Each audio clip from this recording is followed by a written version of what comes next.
మరి నా పేరు సంగం దేవానందం. మా విలేజ్ బలిస్తిప్ప, కాటేనికొండ మండలం, అంబేద్కర్ కోనసీమ జిల్లా. మరి ఈ యొక్క మూలపాలెం బ్రిడ్జి అనేది 2 మండలాలకు అతి కీలకమైనది. మేము కాకినాడ కానీ ఎక్కడికి వెళ్ళాలన్నా సుమారు 40 కిలోమీటర్ తిరిగి వెళ్ళవలసి వస్తుంది. కానీ ఈ యొక్క బ్రిడ్జి ఉంటే మాత్రం చాలా అనువుగా ఉంటుంది, చాలా చక్కగా ఉంటుంది. కానీ గత 15 సంవత్సరాల నుంచి కూడా తీరని కళ్ళలాగే కోరికలాగే ఉండిపోయింది మాకు. అంటే ఎస్టిమేట్ లోపమని, అది లోపమని, అధికారుల లోపమని, లేకపోతే సాయిల్ టెస్ట్ అనే రకరకాల ఇబ్బందులతో కుండీలు వేయడం, 4-5 కుండీలు వేయడం, ఆపడం జరుగుతూనే వచ్చింది గత ప్రభుత్వాల్లో. ఇప్పుడు వచ్చిన గవర్నమెంట్, గౌరవ ముఖ్యమంత్రి గారు దృష్టి పెట్టి దీని మీద తీర ప్రాంతం గురించి స్వర్గీయ జిఎంసి బాలయ్య గారి కుమారుడు పార్లమెంట్లో చర్చించడం జరిగింది.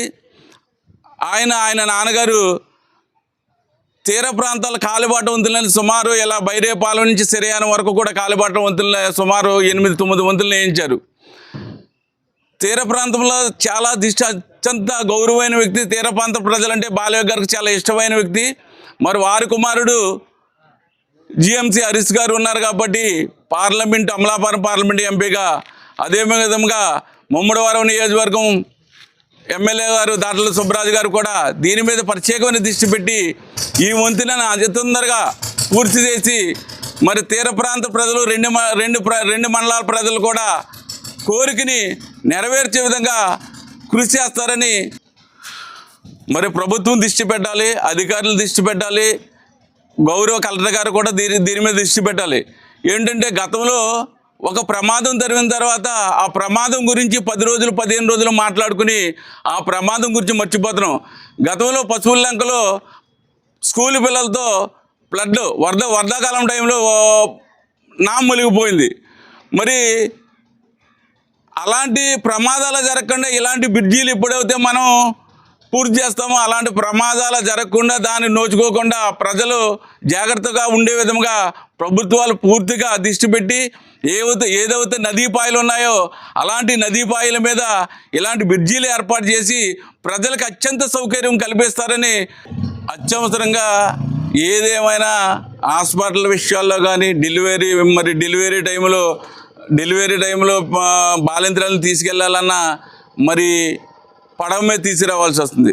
ఈ మూలపాలెం రేవు అనేది పంచాయతీ వారి నిబంధనల ప్రకారము 6 గంటలకే ముగించేస్తున్నారు.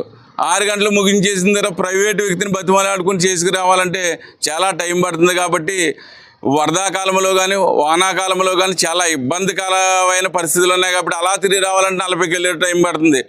గౌరవ ముఖ్యమంత్రి గారు, గౌరవ డిప్యూటీ సీఎం పవన్ కళ్యాణ్ గారు కూడా దీని మీద దృష్టి పెట్టి, అదేవిధంగా దివంగత నేత బాలయ్య గారి కుమారుడు, మాకు అత్యంత ప్రియమైన వ్యక్తి కుమారుడు జిఎంసి హరీష్ బాలయ్య గారు ఈ యొక్క అమలాపురం పార్లమెంటు నియోజకవర్గానికి ఎంపీ కాబట్టి ఆయన గతంలోనూ కూడా మొన్న పార్లమెంట్లో మత్స్యకార గ్రామాల నుంచి ప్రత్యేకమైన శ్రద్ధ తీసుకుని ఆయన పార్లమెంట్లో లేవనెత్తి తీర ప్రాంతాల్లో సమస్యలపై పార్లమెంట్లో ఆయన చర్చించారు. కాబట్టి ఆయనకు ప్రత్యేకమైన ధన్యవాదాలు తెలియజేస్తూ, సార్ ఒక్కసారి గమనించండి, ఈ యొక్క మూలపాలెం బ్రిడ్జి అనేది మీ నాన్నగారి హయాంలో తీరలేదు కాబట్టి మీ యొక్క హయాంలో ఈ యొక్క బ్రిడ్జిని స్టార్ట్ చేసి ఈ యొక్క 2 మండలాల ప్రజల యొక్క తీరని కలగా మెరిగిపోయింది కాబట్టి ప్రజలకు అత్యంత సౌకర్యం కల్పిస్తారని మనస్ఫూర్తిగా కోరుకుంటున్నాం.